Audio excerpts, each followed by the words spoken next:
Hola, muy buenas tardes, queridos estudiantes. Querido y queridas estudiantes, le habla el profesor Angelo Barahona de Historia.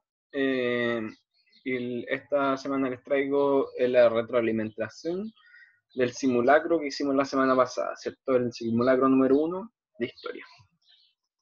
Voy a avanzar rapidito para que este video no sea tan extenso, ya que de por sí ya va a ser un poco extenso por la cantidad de preguntas que hay que abarcar. ¿Ya? Una cosita, un detalle inicial, algunas personas nos siguieron la instrucción inicial de escribir todo su nombre completo con mayúsculas, ¿ya? Poner atención respecto a eso para las próximas ocasiones. El formato del root está bien, el formato de los números de WhatsApp también está bien, muy bien, y aquí en la entidad ejecutora todos colocaron Crece Chile Quilicura, que es lo que había que colocar en realidad, ¿ya? Así que muy bien. Vamos con las preguntas de inmediato. Ya, la número 1 parte de esta línea de tiempo, ¿cierto? Donde aparece la prehistoria, ¿cierto? La edad antigua, los hechos o hitos que marcan la diferencia entre una etapa y la otra, y los años, ¿cierto? Aproximadamente. Entonces aquí hay 3 elementos que faltan, que es lo que hay que llenar a través de las preguntas número 1 y 2. La primera pregunta es: ¿cuál de las siguientes alternativas coincide mejor con las dos edades que faltan? Es decir, esta y esta, el morado y el verde, ¿cierto? O mejor dicho, el verde y el morado, respectivamente. ¿Cuál de las siguientes alternativas coincide mejor con las dos edades faltantes de la línea de tiempo en el espacio verde y el morado, respectivamente? ¿Qué quiere decir respectivamente? Es decir, el verde primero, ¿cierto? En la primera parte de la alternativa lo que señala el verde y en la segunda el morado, ¿ya? Y esta pregunta, la respuesta correcta, bueno, la edad, vamos a ir descartando. La edad de oro no es, ¿cierto? Porque eso no está en ninguna de las etapas. Evidentemente, la verde era edad media, ¿cierto? De eso al parecer en su respuesta no hay duda, ¿cierto? Y la segunda, la del morado, la que va aquí, después de la Revolución Francesa, según la estimación de la historia en general, ese proceso, esa etapa que va después de la Revolución Francesa, se llama Edad Contemporánea. Todas tienen por título primero Edad, y después viene algún apellido: Edad Antigua, Edad Media, Edad Moderna, Edad Contemporánea. Esas son las 4 edades, ¿ya? Y por lo tanto, la alternativa correcta era la tercera, Edad Media y Edad Contemporánea. La globalización es un proceso histórico dentro de la edad contemporánea, ¿ya? Así que no confundirse con eso. 2. ¿Qué hitos coinciden con el comienzo de la edad moderna, señalizado con la estrella de 4 puntas en la línea de tiempo? ¿Ya? ¿Cierto? Aquí está la edad moderna y aquí donde comienza está señalizado con una estrella, 4 puntas. Y en 1453 aproximadamente, evidentemente, ¿ya? ¿Qué hito sucedió ahí que marca el comienzo de la nueva etapa? Caída del Imperio Romano y surgimiento del feudalismo. Eso fue lo que contestó la mayoría, y debo decirles lamentablemente que está errónea, porque la caída del Imperio Romano surge más o menos cerca del año 500, y aquí estamos hablando del 1500, o sea, son 1000 años después, ¿ya? O sea, caída del Imperio Romano y surgimiento del feudalismo no es. Esa, de hecho, es el que marca el comienzo de la Edad Media, ¿ya? Y de hecho, para que lo vean, sale ahí, en el mismo mapa. O sea, en el mismo mapa conceptual: caída de Imperio Romano de Occidente, Roma. Comienzo de la Edad Media, aquí en el 476 después de Cristo. Por lo tanto, definitivamente esa no era. Ahí le faltó observación del mapa, o sea, de la línea de tiempo, ¿ya? Primera y segunda revolución industrial, esta podría haber sido, era un buen distractor, pero no pega tanto. O sea, no, pues, esta también es la que da comienzo un poco, junto con la Revolución Francesa, a la edad contemporánea, ¿ya? Son esos 3 elementos los que dan comienzo a la edad contemporánea. Caída de Constantinopla, o Imperio Romano de Oriente, y descubrimiento de América. Esa es la respuesta correcta. Una gran parte de ustedes también igual la contestó correcta, así que muy bien por eso. Y la Primera y Segunda Guerra Mundial, nada que ver. Eso es un proceso que se da en la época contemporánea, en la edad contemporánea. ¿Ya? 3. ¿Cuál de las siguientes alternativas representa una característica común, es decir, igual, entre la religión griega y romana? ¿Eran monoteístas? No, porque creían en varios dioses. Monoteístas significa que creen en un solo dios. ¿Creían en un solo dios, pero también adoraban a los santos? Falso, lo acabamos de decir. No creían en un solo dios. ¿Eran politeístas? Sí, porque creían en muchos dioses. Y en la otra, no creían en dioses, solo en el poder de la naturaleza. Falso, porque también creían en dioses. Creían en varios dioses. Por lo tanto, eran politeístas, ambas culturas. La mayoría de ustedes lo tuvo bueno, así que muy bien. 4. Nombra y explica al menos 2 elementos que heredamos hasta nuestros días de la cultura griega y romana. Y aquí salen varias cosas bastante interesantes. Yo creo que todas están bien. Por ejemplo, heredamos el latín y el cristianismo, ¿cierto? El cristianismo de los romanos. El catolicismo, mejor habría que llamarlo. Porque esa fue la herencia de los romanos. El cristianismo es una herencia más hebrea, si se quiere, o árabe. De la cultura griega heredamos los Juegos Olímpicos, que hoy día siguen vigentes. De la cultura romana, heredamos, entre otras cosas, nuestro idioma, ya que se deriva del latín, idioma de los romanos, exacto. El latín probablemente sea una de las herencias más fuertes, aunque no hablamos latín, pero sí hablamos castellano, que se desprende justamente del latín, ¿ya? Así que el problema del Estado, la religión, no. Aquí estas dos están malas. El problema del Estado puede ser, pero no lo define bien de qué está hablando. La religión no. La religión no la heredamos porque eran politeístas, nosotros somos monoteístas. Aunque sí podría decirse que la religión católica sí la heredamos de los romanos. Sí, es cierto. ¿Qué puede ser? ¿Qué más? Juego olímpico, el deporte, la escritura, sí. Bueno, que la escritura igual es más antigua que los griegos. Ya, la escritura como tal. Quizás se refiere a la literatura, que eso sí es una herencia griega y romana. La arquitectura la podemos encontrar en alcantarillado, acueducto y templos. Además tenemos el arte y la política, ¿cierto? Y en realidad de la política los conceptos de república y democracia. Sí, perfecto. La filosofía, la medicina, el alfabeto, sí, el alfabeto latino, escultura, literatura, matemática, astronomía, arte, arquitectura, política, democracia, la forma de gobierno democrático, ya que este se emplea hasta el día de hoy, y un ejemplo de esto es Chile y su democracia de carácter representativo. Sí, aunque no es la misma democracia que tenían los griegos, pero sí se toma como herencia. La filosofía, la literatura. Perfecto, súper bien. A partir de la imagen, explica en qué consiste el feudalismo y señala algunas de sus principales características.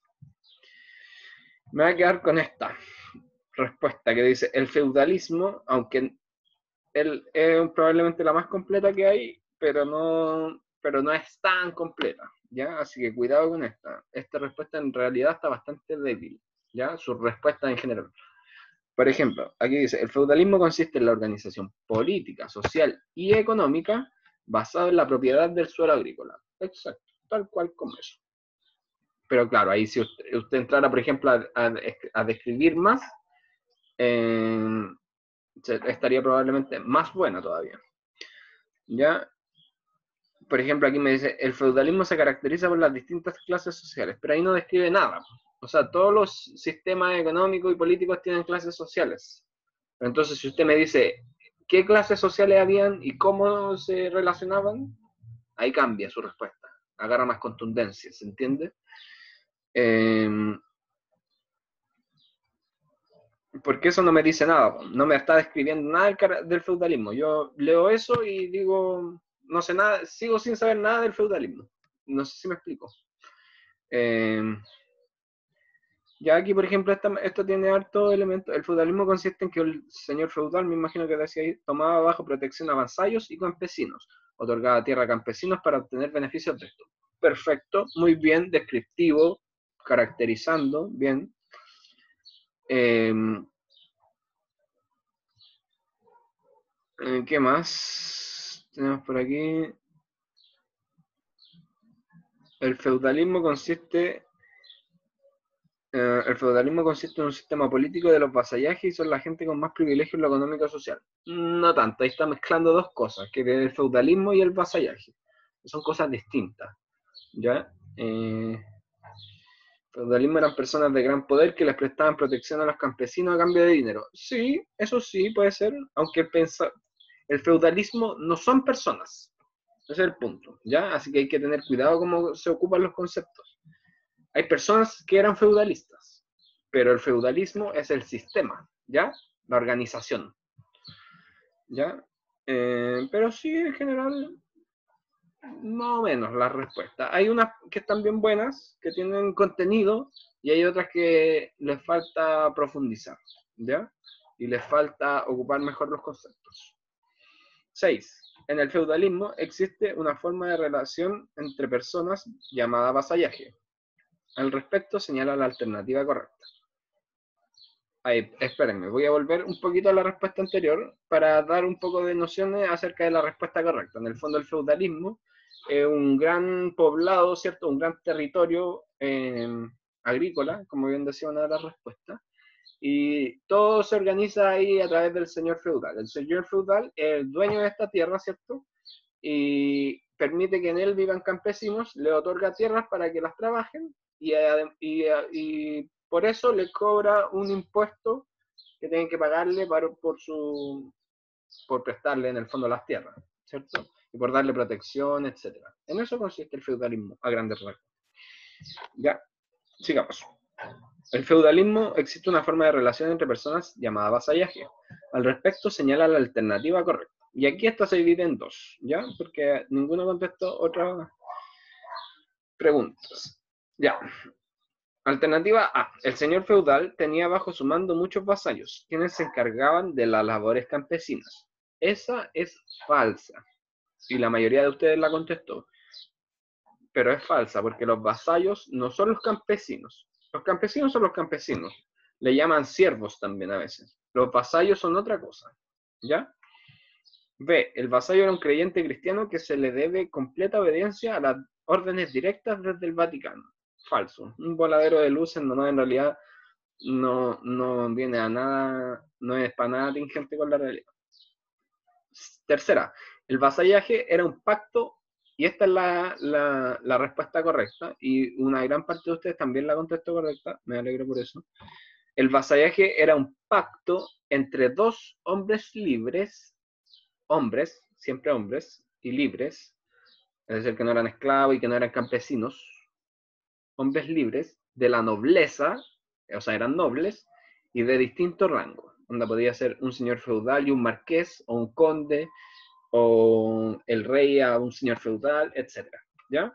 Que se juran lealtad y protección mutua. En eso consiste el vasallaje. El vasallo no es el campesino, ¿ya? Hay que sacarse esa idea de la cabeza. No es el campesino. El vasallo es el igual. Es igual a ti. O sea, es igual al... Están en el mismo nivel en el fondo. Y es un pacto de mutua protección y de lealtad, ¿ya? Es como, por ejemplo, esa típica, mítica figura del caballero, ¿cierto? Que llega ante el rey, se agacha y el rey le pone la espada, ¿cierto? Y lo declara su vasallo. Eso es el vasallaje, ¿ya? Porque el caballero es un hombre de la nobleza también, ¿cierto? No es un pobre, ¿cachai? No es un campesino cualquiera, sino que es un caballero, un noble, que se pone bajo, le jura lealtad al señor feudal, ¿cierto? O al rey o lo que sea, y le jura protección y va a dar su vida por él, etc. Esa típica figura es el vasallaje, ¿ya? Y ese ponerse bajo la protección y jurarle lealtad al rey es una decisión libre del caballero, no es que lo estén obligando a hacer eso, por si acaso. Bueno, a veces sí se obligaba en realidad, pero hay un detalle. 7. A partir del siglo XI se produjo en Europa una serie de cambios que significaron un aumento de la población y un crecimiento económico, y comenzó a dar término al feudalismo como modo de vida. Esto fue consecuencia de 1. El fin de las invasiones de lombardos, húngaros y sarracenos. No. El crecimiento de la ciudad y el surgimiento de la burguesía. Sí. Y ustedes, la mayoría de ustedes lo contestó muy bien. Así que muy bien, me alegro por esa respuesta. Sobre todo por eso, le fue muy bien en eso. ¿A qué 8. ¿A qué aspecto de la Edad Moderna hace referencia al texto? Vamos al texto. 8, 8, 8. Aquí. El texto. El humanismo, que nace del Renacimiento, es esencialmente crítico. Se trata de someter a examen todas las ideas establecidas que los doctores de toda clase, los expertos encerrados en su especialidad, presentan al público como otros tantos dogmas que habría que atacar sin discusión. Que acatar sin discusión, perdón. El argumento de autoridad no sirve. El científico tiene la obligación de someter a discusión sus teorías. Ese es el planteamiento del humanismo, ¿ya? En general. Al respecto de ello, la pregunta plantea: ¿a qué aspecto de la Edad Moderna hace referencia el texto? A. ¿Al desarrollo científico? Sí, esa es la correcta. Porque en el fondo el desarrollo científico se trata de eso, de cuestionar siempre toda idea, toda dogma y de someterlo a comprobación, ¿ya? Eso es el método científico y el desarrollo de la ciencia, ¿ya? La consolidación del Estado moderno, nada que ver, el desarrollo de la arte, nada que ver, el proceso de la reforma religiosa, nada que ver. ¿Cuál de los siguientes elementos no es característica del Renacimiento? Ya. A partir de lo mismo que se conversó en la respuesta anterior. Pregunta, o sea, alternativa número 1. ¿Predominio de la razón por sobre el dogma? Sí es característica del Renacimiento. Sí predomina la razón sobre el dogma. Lo acabo de decir en la respuesta anterior. Segunda, ¿avances científicos? Sí es una característica del Renacimiento que se produzcan avances científicos porque se desarrolla la ciencia. Tercera, antropocentrismo. Sí es una característica del Renacimiento el antropocentrismo, porque pone justamente al ser humano en el centro de todo el desarrollo de la humanidad, en el fondo. Ya no estaba antes, anterior a esto, estaba Dios en el centro del universo, digámoslo así, del universo mental de la gente, y ahora en el Renacimiento está el ser humano, ¿ya? Entonces pasa desde una época teocentrista, es decir, centrada en Dios, a una época antropocentrista centrada en el ser humano, ¿ya? Por lo tanto, la respuesta correcta era el teocentrismo. El teocentrismo no es una característica del Renacimiento, de hecho es una característica de la Edad Media, ¿ya? 10. Durante la época moderna, uno de los principales cuestionamientos de la tradición fue hacia la religión, evidenciándose en el proceso de reforma protestante. Explica cuáles eran las principales críticas que hicieron los protestantes a la Iglesia Católica. Y aquí surgen varias cosas bien interesantes. Por ejemplo, la corrupción de los miembros de la Iglesia, ¿ya? Pero aquí hay un tema. Por ejemplo, aquí se dice, explica, y siempre, les vuelvo a reiterar, mucha atención con los verbos. Si les dice explica, cuando usted le piden que explique algo, ¿qué hace? Lo explica, ¿cierto? Con la mayor cantidad de lujo de detalle y redactando muy bien o explicando muy bien sus ideas para explicar algo, ¿cierto? Para darle sentido, para darle origen o qué sé yo. ¿Ya? Pero si usted me pone, aquí esto está bueno, por ejemplo, la corrupción de los miembros de la iglesia. Pero si usted no me explica eso, no sirve de tanto, porque usted solo me lo está enunciando, me lo está nombrando, ¿cierto? Dice, la corrupción de los miembros de la iglesia. Pero ¿qué saco yo de eso? Entonces, si usted me dice, la corrupción de los miembros de la iglesia, ya que cobraban, por ejemplo, dinero para salvar a la gente de sus pecados. Listo. Eso es una explicación un poco más contundente, ¿cierto? Y profundiza más en lo que está hablando en el fondo, ¿cierto? En ese enunciado que usted expone, usted profundiza. Eso es muy importante en historia, sobre todo cuando les piden que explique algo, usted tiene que hacer eso. No sirve que usted solo ponga una frasecita, ¿cierto?, que enuncie el problema, sino que tiene que explicarlo. Siempre tiene que explicar. Si a usted le preguntan, oye, explícame por qué te sientes mal, usted no va a decir, me siento mal. Usted tiene que explicar por qué se siente mal, porque le duele la guata, porque está cansada, porque está estresada, qué sé yo. ¿cierto? A eso se refiere con explicar, ¿ya? A dar las razones de algo, ¿ya? Así que, si bien está bien esto de, por ejemplo, la corrupción de los miembros de la iglesia, es algo que se criticaba a la iglesia católica, no está explicado. Ese es el punto, ¿ya? Y de eso hay muchos ejemplos en esta respuesta. Disculpe que me fije solamente en esa, pero es para utilizarla de ejemplo, simplemente. Por ejemplo, aquí también, a no creer en Dios. No puedo sacar nada de eso, ¿me entiende? Porque no logro entender a qué se hace referencia con eso. Pero sigamos.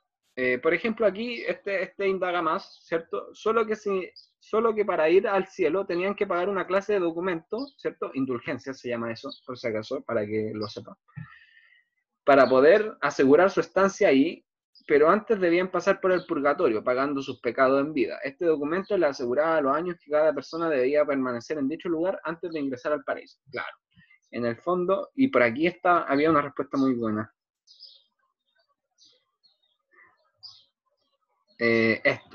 Las principales críticas son los cobros de indulgencia a los fieles, la corrupción y la invención del purgatorio. Eso es muy interesante, esto igual pasa lo mismo. Aquí solo señala cosas, pero no las explica, ¿ya? Así que cuidado con eso. Pero aquí señala más cosas y, por ejemplo, señala la invención del purgatorio. Lo que sucede en esa época es que la iglesia inventa el purgatorio, ¿cierto? Teóricamente dice que existe el purgatorio, antes solo existía el paraíso y el infierno, y ahora en esta época crearon la noción del purgatorio como un estado, un lugar intermedio, ¿cierto? En donde la gente tenía que esperar para ver si iba en realidad para el paraíso o para el infierno, ¿ya? Y eso fue utilizado como negocio por la iglesia porque decían que ahí tenían que esperar a que se resolvieran sus pecados. Entonces, para resolver esos pecados, la iglesia cobraba indulgencias, ¿cierto? Lo cobraba en dinero. Por lo tanto, así también se enriquecía, haciendo que la gente pagara, por ejemplo, si a alguien se le moría a su papá, póngase usted, decía, pucha, yo no quiero que mi papá se vaya al infierno, así que voy a tener que pagarle a la iglesia, pues, para que le perdone sus pecados y se vaya al paraíso y descanse en paz. ¿Se entiende la idea? Entonces, la iglesia se hizo muy rica con eso. Bueno, además de con muchas otras cosas. Pero eso fue muy criticado por los protestantes, ¿ya? Y la corrupción también, la cobro de indulgencia, etc. Todo ese tipo de elementos. Pero hay respuestas bastante buenas, pero le insisto en eso, hay que indagar, hay que profundizar, hay que explicar cuando le piden que explique, ¿ya? Esa es la importancia de las preguntas de desarrollo. Porque si no sería, si solo quisiéramos identificar el tema sin que usted lo explique, entonces se lo pondría en formato de alternativa, ¿cierto?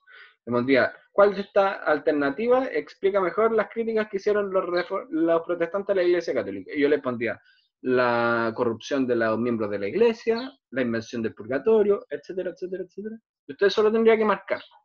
Pero no, en esta pregunta lo que se busca es otra cosa. Se busca que usted explique, que usted dé las razones del por qué sucedió eso. ¿Ya? Y eso pasa con muchas preguntas, así que atención. 11. ¿Cuál de las siguientes alternativas es una causa de la Revolución Francesa? Muy importante, la puse con mayúsculas para que se entienda que es una causa, no una consecuencia. Primera, el ideal proletario de emanciparse del yugo del capitalismo. Falso, porque en realidad la Revolución Francesa fue una revolución burguesa, capitalista, de hecho. 2. La necesidad de los reyes de liberarse de las presiones de la nobleza europea. Falso, porque los reyes eran parte de la nobleza europea.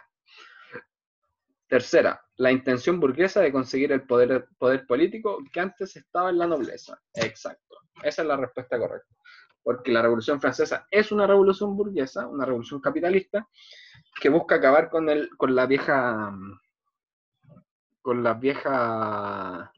antiguo régimen, con los privilegios de nobleza, ¿ya? Que están emanados solo por nacimiento, por sangre, por herencia en el fondo. Y la última, la instalación de un régimen republicano eliminando los privilegios de la nobleza. Mucha atención con esto. Esta última está buena si la pregunta pidiera una consecuencia de la Revolución Francesa. Y lo que está pidiendo es una causa, no una consecuencia, una causa. Es decir, lo que provoca que suceda la Revolución Francesa. No lo que la Revolución Francesa generó después. ¿Se va entendiendo la diferencia? Esa es la diferencia entre causa y consecuencia. Y eso es un problema que se da constantemente en estas preguntas. Así que hay que tener mucho ojo, pero es algo que vamos a ir trabajando en las semanas que quedan, ¿ya? 12. ¿Cuál de las siguientes alternativas es y ahora sí, una consecuencia de la revolución industrial? Es decir, un efecto que haya producido la revolución industrial en el siglo XIX.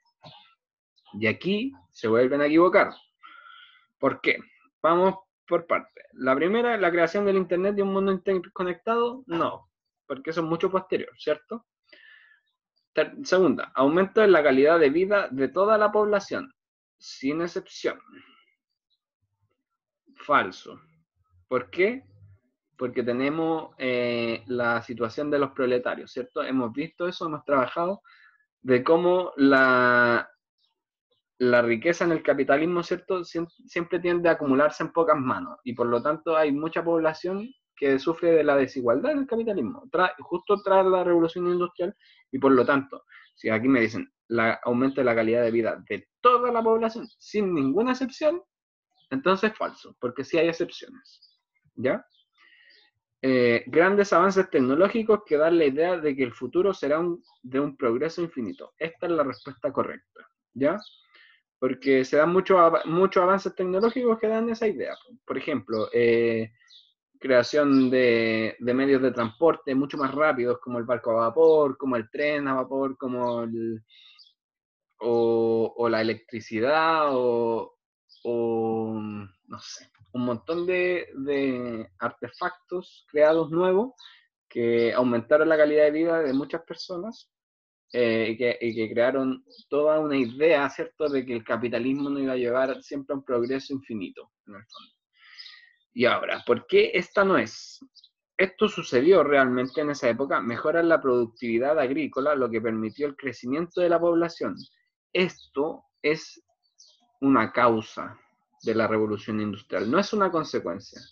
No es que a través del desarrollo tecnológico se haya producido una mejora en la productividad agrícola, sino que gracias a que mejoró la productividad agrícola y que la calidad de vida de las personas mejoró y se pudieron alimentar mejor y creció la población, es que se pudo llevar a cabo de mejor manera la revolución industrial. ¿Ya? Para que tengan ojo.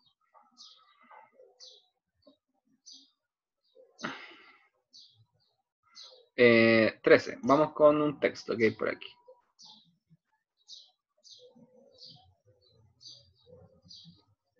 Si el movimiento nacional socialista quiere realmente consagrarse a una gran misión en favor de nuestro pueblo ante la historia, tendrá que luchar con denuedo y compenetrado con el dolor provocado por la situación actual de nuestra nación, y teniendo como mira un objetivo determinado, contra la dispersión e incapacidad que hasta ahora nos condujeron por los cambios de esta política exterior.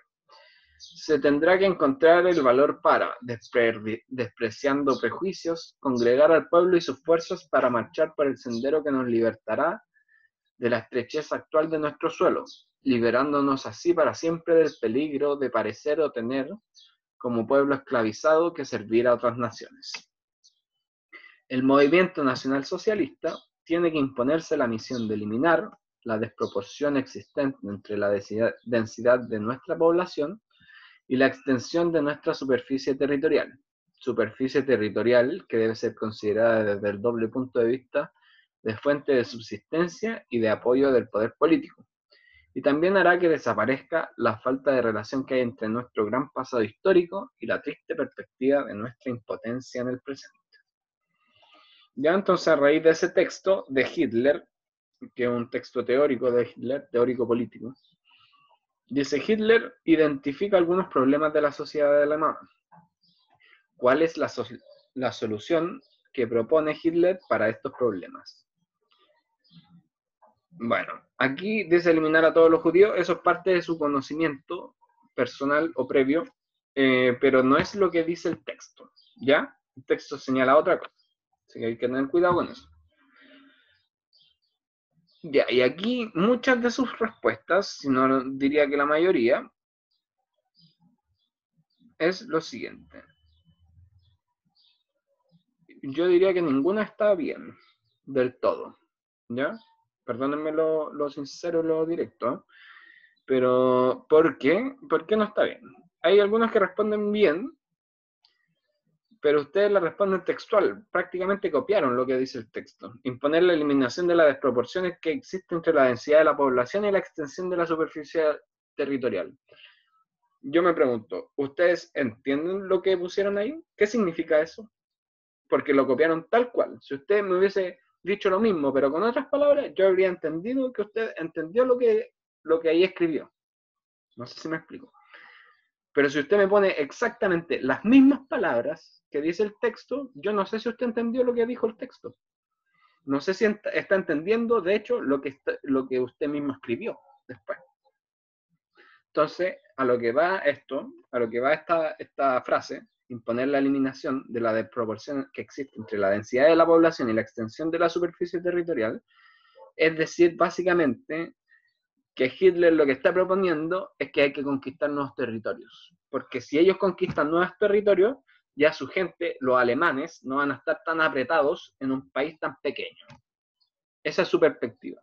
Él dice que los alemanes, como son superiores o una raza superior, algo así, ellos necesitan, por lo tanto, como son superiores, un terreno mucho más amplio con el cual sacar recursos, desde donde ejercer soberanía, etcétera, etcétera, etcétera. Eso es lo que está diciendo Hitler. Lo que está diciendo Hitler es que hay que conquistar nuevos territorios para darle más territorio a los alemanes. Eso es lo que está diciendo en palabras bien sencillas.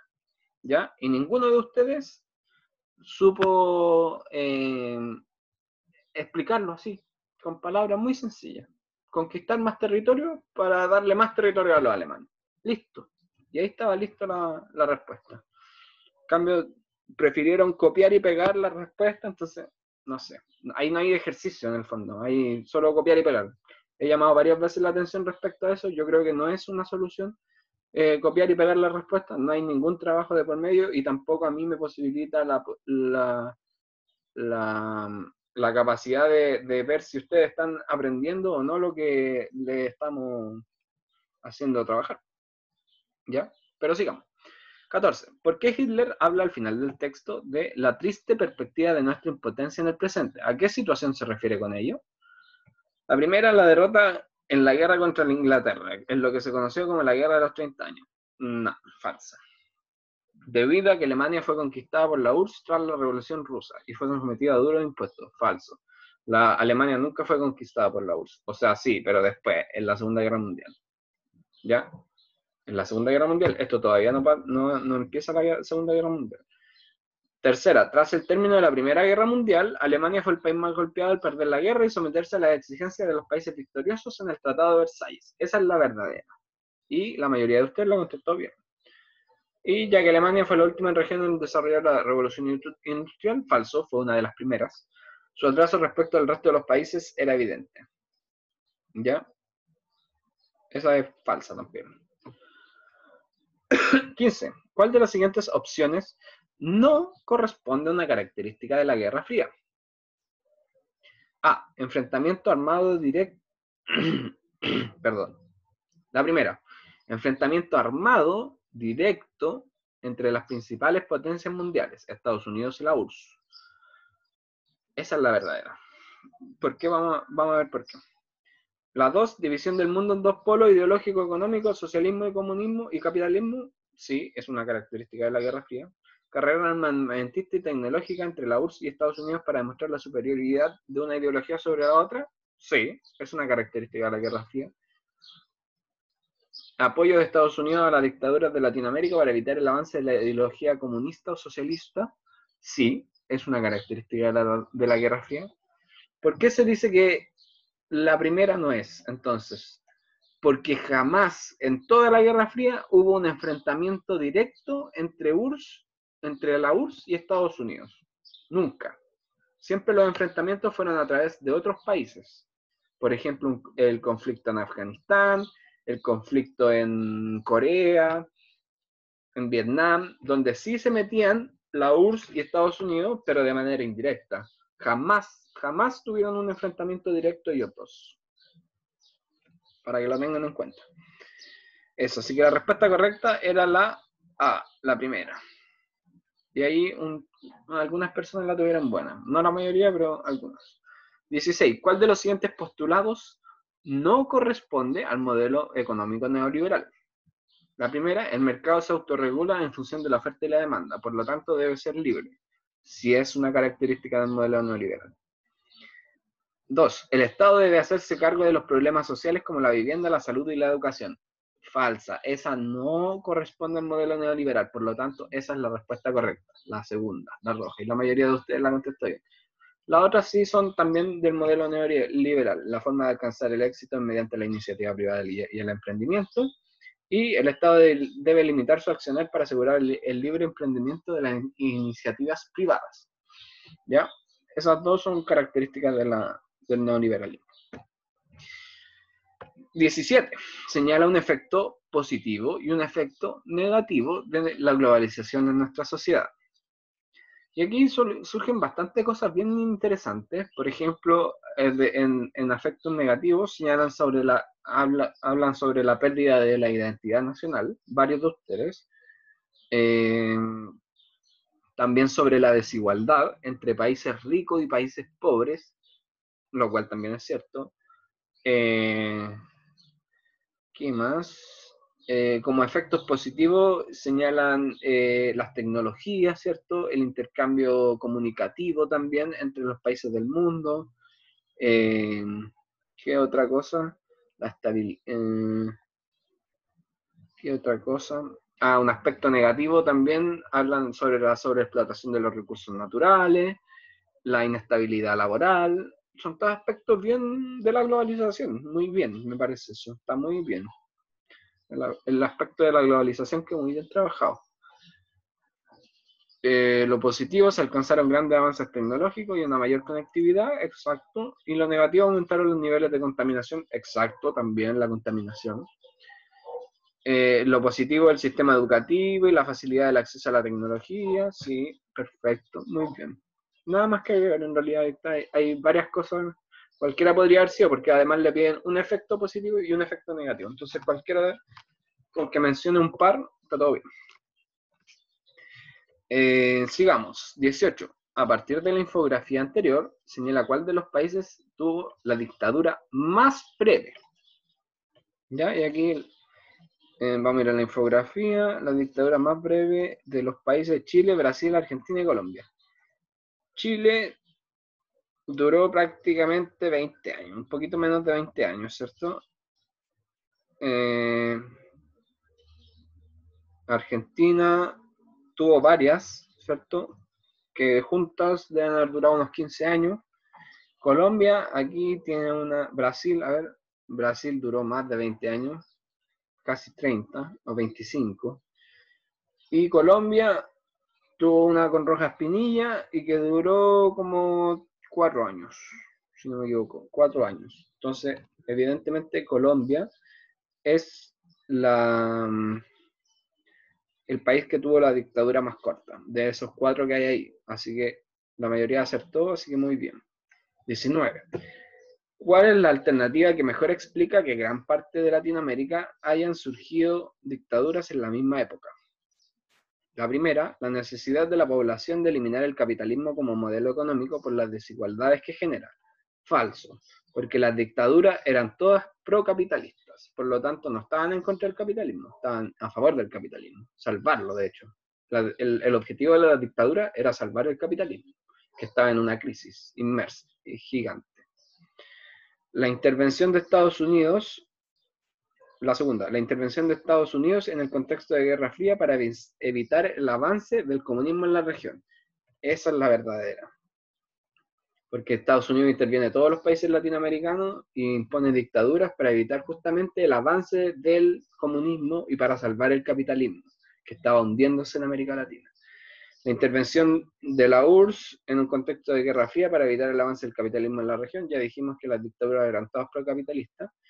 Y por último, la incapacidad del capitalismo de solucionar problemas sociales posibilitó la instauración de dictaduras de izquierda. Falso, porque las dictaduras no eran de izquierda. Salvo en algunos países, hubieron unas dictaduras de izquierda, como en Perú, por ejemplo. 20. ¿Cuál es el país menos pobre y el más pobre respectivamente? Es decir, respectivamente quiere decir que el primero que sale señalado aquí sea el menos pobre y el segundo señalado sea el más pobre. ¿Ya? Vamos a ir a la infografía. Entonces, el más pobre es Honduras, ¿cierto? Y el menos pobre, según este gráfico, es Uruguay. Por lo tanto, para seguir esta lógica, primero tendría que ir Uruguay y luego Honduras, ¿cierto? Entonces, por lo tanto, la respuesta correcta es esta, la última. ¿Ya? Y la tuvieron buenas hartas personas. Y muchas otras personas se confundieron porque no tomaron en cuenta esa palabra, respectivamente. Eso es muy importante y siempre se ocupa en las pruebas de historia, respectivamente.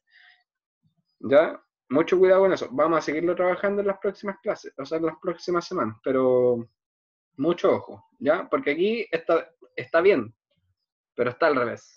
Si hubiese estado Uruguay antes y Honduras después, estaba bien, ¿ya? Porque si no, siguiendo la pregunta, eso me da a entender la primera alternativa, que Honduras es el país menos pobre y Uruguay es el país más pobre, siendo que es totalmente lo contrario. ¿Se entiende? 21. Si en la infografía Chile aparece como uno de los países menos pobres de la región en términos generales, ¿cómo se explica el estallido social en 2019 en protesta contra el modelo económico?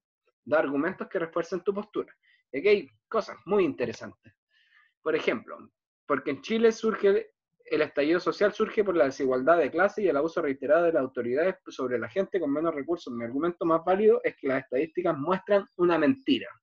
Interesante, porque existe pobreza, pero no por el hecho de que la gente no tenga dinero, sino que existe la pobreza por el abuso económico. Ya, interesante. Por ejemplo, el estallido social se dio por la desigualdad, por lo que siempre pensaron que con el sueldo mínimo ya eras clase media, sin embargo, con 300.000 pesos no alcanza para el mes completo. Más del 50% de la población pasa pobreza o endeudado para no parecer pobre. Exacto, interesante reflexión. La clase media baja es considerada un buen estatus social, pero los sueldos no van con lo que realmente debería ser. Claro. Aquí hay una respuesta muy... Esta es probablemente la más contundente de todas. Y a lo que apuntaba más específicamente la pregunta. Esta se habría sacado un 7 más un 2-7. Se protestó contra el modelo económico a causa de la mala repartición de las riquezas. En el fondo, la infografía que revisamos, ¿cierto?, señala que Chile es uno de los países más ricos, ¿cierto?, porque hay riqueza en el país. ¿Ya? Eso es innegable. Hay riquezas en el país. El problema es que no están bien distribuidas. Ese es el problema. La desigualdad. La distribución de la riqueza. Se protestó contra el modelo económico a causa de la mala repartición de la riqueza, ya que estas se concentran en el 31% más rico del país. Déjeme corregirlo, no es el 31%, es como el 5% más rico del país. El 5% más rico del país tiene, si no me equivoco, más del 70% de la riqueza total del país. Un 5% tiene el 70% de la riqueza del país. Para que lo vayas considerando. Por ende, las brechas socioeconómicas se ven reforzadas. También la nula información que maneja el gobierno en cuanto a los lados periféricos, tomas de terreno y lugares de sacrificio, dando a entender que ellos no sabían la existencia de tanta pobreza en el país. Esto se debe a que el modelo capitalista beneficia a quienes ya tienen, pues este permite que cualquiera se haga rico, sin embargo, no todos pueden. Perfecto, perfecta respuesta, no tengo nada más que agregar a eso. 22. En este mapa podemos ver la relación entre el porcentaje de agua. Vamos al mapa. Ya, aquí tenemos un mapita, ¿cierto?, del mundo, y está la relación entre la distribución de la población a nivel mundial y el acceso al agua dulce, ¿ya? Entonces, por ejemplo, tenemos en América del Norte, tiene un 15% de acceso al agua y un 8% de población. América Latina tiene un 26% de acceso al agua dulce y un 6% de población. Europa un 8% de agua dulce y 13% de población. Asia tiene 36% de agua dulce y 60% de población. África tiene 11% de agua dulce y 13% de población. Australia tiene 5% de agua dulce y 1% de población. Entonces, la pregunta es, en este mapa podemos ver la relación entre porcentaje de agua sobre el total mundial y el índice de población sobre el total mundial. A partir de la información contenida, podemos decir que Asia concentra el mayor porcentaje de agua y mayor concentración de población. ¿Podemos decir eso? Mayor porcentaje de población, sí, ¿cierto? Tiene 60%, le gana a todos los países. Y cantidad de agua potable, 36, también. Sí, es correcta. Esa es la correcta. Pero veamos la otra. América del Sur cuenta con suficiente agua en relación al índice de población sobre el total mundial. América del Sur, mira, tiene 26% de agua y tiene 6% de población. Por lo tanto, al parecer... Ay, espérenme, al parecer sí tiene suficiente agua para su población.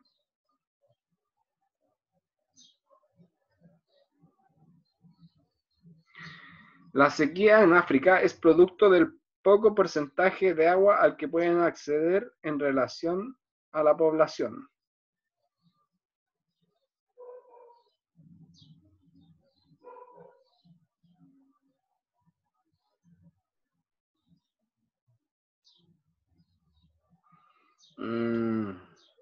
A ver, espérenme 2 segunditos. Ya. Aquí hay un error de nosotros, los profesores, porque aquí hay 2 alternativas que son correctas, ¿ya? Y las 2 que contestaron, ¿ya? La A y la C. Las 2 son correctas, así que muy bien, los felicito a todos y a todos, porque ambas son correctas. Tanto Asia concentra el mayor porcentaje de agua y mayor concentración de población. Sí, lo podemos evidenciar aquí, 36% de agua, el más alto en toda la región, en todo el mundo, y 60% de población también el más alto, ¿cierto? Por lo tanto, sí, concentra el mayor porcentaje de agua y el mayor concentración de población. Correctamente total. O sea, totalmente correcto. Y también la C, la sequía en África es producto del poco porcentaje de agua al que pueden acceder en relación a la población. También es verdad, porque si se fijan, tiene el 13% de población, lo mismo que Europa, por ejemplo, pero tiene 11% de agua dulce. ¿Se entiende? Bueno, en ese caso, Europa también tendría poco acceso al agua, pero bueno, no viene al caso. Pero sí es certera, la C es correcta también. Entonces, claro, la A y la C son correctas, es un error nuestro, nosotros después lo vamos a corregir y vamos a... Pero en el fondo, sus lecturas del mapa, en el fondo, fueron correctas al señalar cualquiera de estas 2 alternativas porque las 2 están correctas. Así que muy bien. 23. ¿De qué manera influye en la vida de las personas el acceso a agua dulce? Da argumentos que refuercen tu postura. Bueno, y aquí, por ejemplo, este tipo de respuestas no sirven mucho, ¿ya? Influye positivamente. ¿Qué puedo sacar yo de esa respuesta? Por ejemplo, además no pregunté si influye positivamente o negativamente, sino que pregunté de qué maneras influye, o sea, que en el fondo de razones y caracterice cómo influye en la vida de las personas el acceso al agua dulce. Eso es lo que está pidiendo la pregunta. Y hay varias respuestas bien interesantes. Por ejemplo, es claro que es vital para nosotros, así que sería trágico que nos quedemos sin agua, ya que se nos produciría la muerte. Claro, así de sencillo. Influye de manera positiva, ya que el agua dulce es algo primordial para la confortabilidad en los ámbitos de una vida sana y próspera, ya que sin duda, o sea, ya que sin agua dulce los seres humanos vivirían de una forma muy precaria. Claro.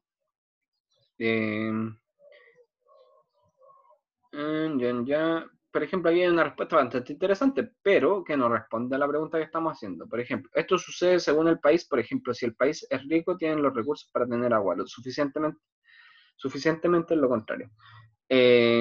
Claro, es interesante su respuesta, pero no está respondiendo a lo que está preguntando la pregunta, valga la redundancia. ¿Ya? Así que cuidado con eso. Porque es vital para nosotros poder tener agua dulce y poder consumirla también en nuestra higiene básica, hidratarnos y producir alimentos que consumimos. Básicamente para la sobrevivencia. Eso es todo. Es un recurso indispensable para la vida. Exacto. Nada más. Eso era todo. 24. En la imagen podemos ver la conexión a Internet a lo largo del día a nivel mundial.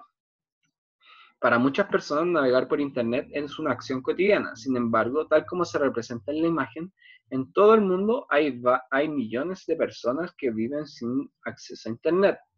Para ello, selecciona cuál de las siguientes alternativas es falsa a partir del mapa, que es este, ¿cierto?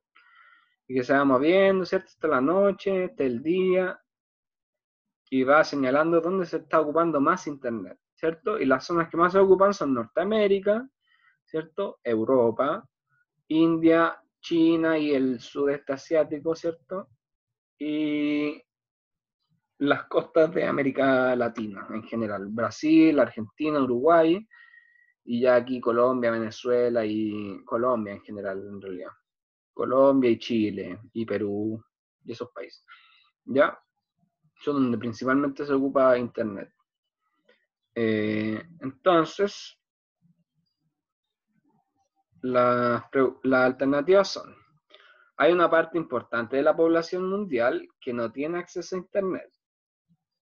¿Es falsa o verdadera? Yo creo que es verdadera. Si miramos el mapa, hay muchas zonas en negro, ¿ya?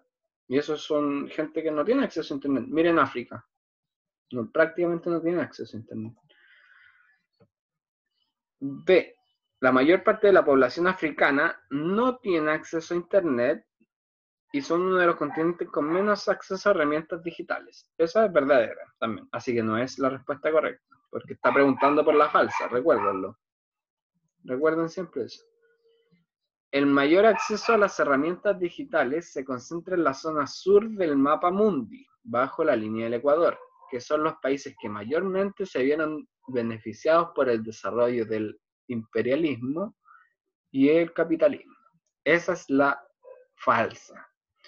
¿Por qué? Porque la mayoría, de hecho, de los países industrializados beneficiados por el capitalismo y los que más tienen acceso a Internet son los que están al norte de la línea del Ecuador, en el hemisferio norte que se le llama. No los que están en el hemisferio sur, ¿ya?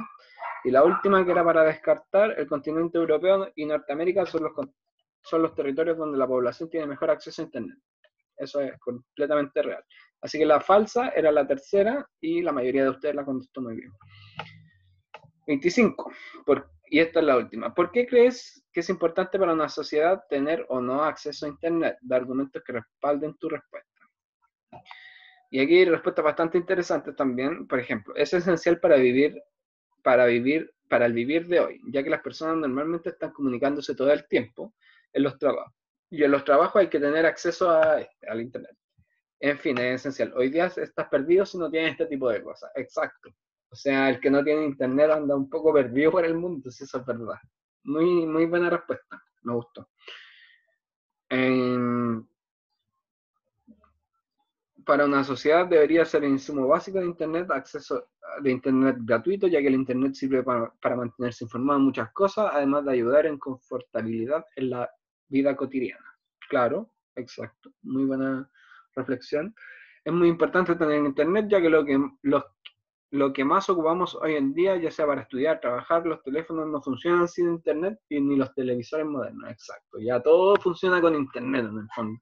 Y cada vez van más para allá, o sea, los autos van a empezar a funcionar con Internet, con las aplicaciones de cómo manejarse. Las casas ya, por ejemplo, han conocido esos aparatos móviles de que uno puede conectar, por ejemplo, la puerta y las ventanas y la radio y el televisor, todo al celular, y desde el celular manejarlo, etcétera. Es bien significativo. Y para allá va en el fondo el futuro.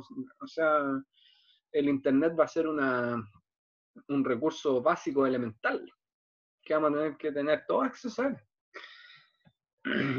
Nos ayuda a estar al tanto de todo lo que sucede en el mundo, buscar información es algo que necesitamos, estar comunicados con familiares de otros países, buscar trabajo, etc.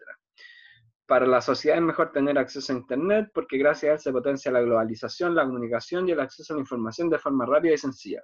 Perfecto. Es importante ya que a través de este medio logramos comunicarnos a distancia y acceder a plataformas útiles para nuestra vida cotidiana. Perfecto, súper bien. Bueno, con esto terminamos un poco esta revisión y me gustaría señalar algunos aspectos más generales respecto a esta revisión que hicimos. Espero que no me haya alargado mucho. Bueno, me alargué un poco, pero había que ir pregunta por pregunta, así que está bien. Bueno, a grandes rasgos, siento que han mejorado en algunas expresiones de las preguntas de desarrollo, siento que están mejorando un poco en esa parte, pero igual todavía hay ciertas debilidades, ¿ya? Por ejemplo, que llamé en varios momentos la atención de respuestas así, frasecitas cortitas, ¿cierto? Eso no sirve tanto cuando se les pide que expliquen o que argumenten algo, ¿ya? Así que a darle mucha atención a eso. También es importante, la mayoría de las respuestas con alternativas les fue bastante bien. Igual hay algunas excepciones ahí, bueno, está nuestro error también, que nos equivocamos en una, pero en realidad todos ustedes las contestaron bien. Hay buena, en las alternativas les va bastante bien. Hay un poco de debilidad en las de desarrollo, ¿cierto? Aunque han mejorado bastante. Y también hay un problema de conceptualización entre causa y consecuencia. Y eso es algo que vamos a trabajar en las próximas semanas, ¿ya? Vamos a ir reforzando eso, que hay que distinguir entre una causa y una consecuencia, ¿ya? Por ejemplo, si yo, voy a poner un ejemplo súper burdo, ¿ya? Pero para que se entienda, si yo hoy día no como, la causa de que hoy día yo no coma es quizás porque no tengo plata, ¿ya? Pero la consecuencia de que yo hoy día no coma es que quizás más tarde voy a andar con fatiga, ¿ya? Y esa es una consecuencia de que yo no coma, no es una causa, ¿ya? Yo voy a andar con fatiga porque no comí. Pero una causa de que yo no haya comido es que no tengo plata. Entonces hay que hacer esa distinción entre lo que va antes del hecho y lo que va después del hecho, ¿ya? Y eso en historia es muy importante, ¿ya? Y a veces ustedes suelen confundirlos. Entonces toman una causa por consecuencia o una consecuencia por causa, ¿ya? Y eso es un error grave, o sea, no grave, pero complejo y que vamos a ir trabajando, que no debería significarle un gran reto tampoco porque es una cosa bien sencilla, pero que hay que trabajar, ¿ya? Así que eso, espero que les vaya muy bien, que les haya sido útil este video de retroalimentación y cualquier duda que tengan, cualquier cosa que no haya quedado lo suficientemente clara, no duden en contactarme a mí o a cualquiera de las profesoras o profesores que componen el equipo de historia por cualquier medio vía que sea necesaria o posible, ¿ya? Eso, que tengan una muy buena semana. En estos días los vamos a estar contactando a cada uno de ustedes para hacerle una retroalimentación además particular, ¿cierto? A cada uno de ustedes fijándonos en sus propias respuestas, más que en la generalidad, porque esto es algo bien general lo que hicimos ahora. Pero eso, ya, para que estén atentos, nos respondan y nos involucremos todo un poco más en este proceso para que nos enfrentemos al próximo simulacro y ya después al examen de la mejor forma posible. ¿Ya? Ahí es cierto que hay varias debilidades, también hay varias fortalezas, pero esas debilidades son las que nos van a permitir, en el fondo, seguir avanzando y seguir reforzando esas cosas para que los exámenes sean lo más fáciles posibles. Eso, muy buenas tardes, que les vaya muy bien. Saludos a todos, abrazos.